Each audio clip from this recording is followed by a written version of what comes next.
first of all, thank you very much. It's really nice to talk with you. Well, Yeah. what was your first reaction when you read the script? When you get the script and you read it for the first time? Oh, it was dark, yeah. It was dark and funny and a mix of things I didn't know, and you know, and after seeing The Lobster, I was putting that tone on it as well when I was reading it, and it was, yeah.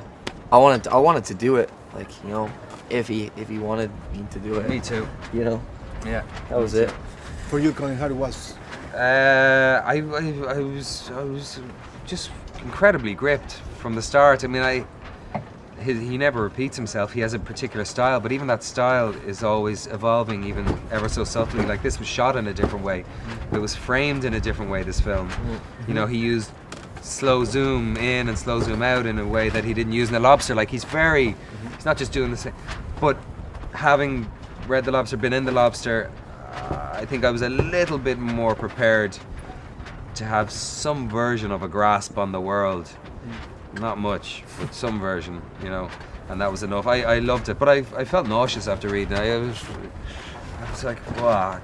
Like a father? Yeah, no, like a human, you know, because it's just, but yeah, like you know, I'm a dad as well. My agent said, you might not want to do this because there's a scene at the end that, and she told me what the scene was, and I was like, oh God. But then I read it and I just love Yorga so much, and I just thought it was brilliant. I thought, and you're not always, you know, you're telling stories, you're not always telling stories that you agree with.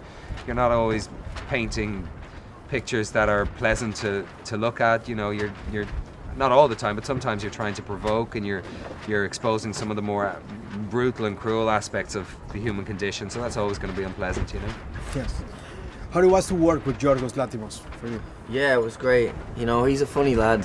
He really is. His humour is very dry, and he's a master at what he does. And Sometimes he says that was particularly bad. Yeah. He said to me one day, well, that was particularly bad.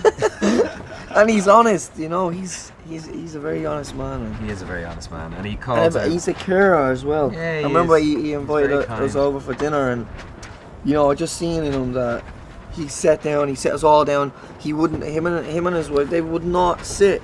They would not, you know, they made sure that we were fed and try this and try that, and Yeah, yeah. you know, he's just worried about what we thought of it, and I was like, that's. You know, He's he very just- kind, Yorgos. He's very kind. So yeah. Well, obviously, as a Mexican, let me ask you, what do you think about Mexican films, about Mexican directors right now?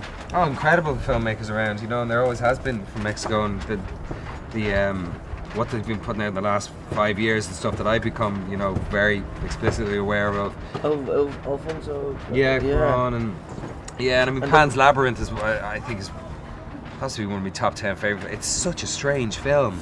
Yes. It's so disturbing and beautiful and magical and should be seen by children, but can't be seen by children. It works on, you know, but yeah, Mexican.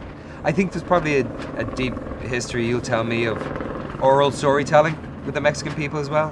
Yes. You know, and the Irish have a similar richness in our history for the importance within community of oral storytelling and passing on myth and legend, and seeing the truth of certain present social structures and human behaviours through the lens of legend and myth. Yeah. You know. Yes. Well, thank you very much.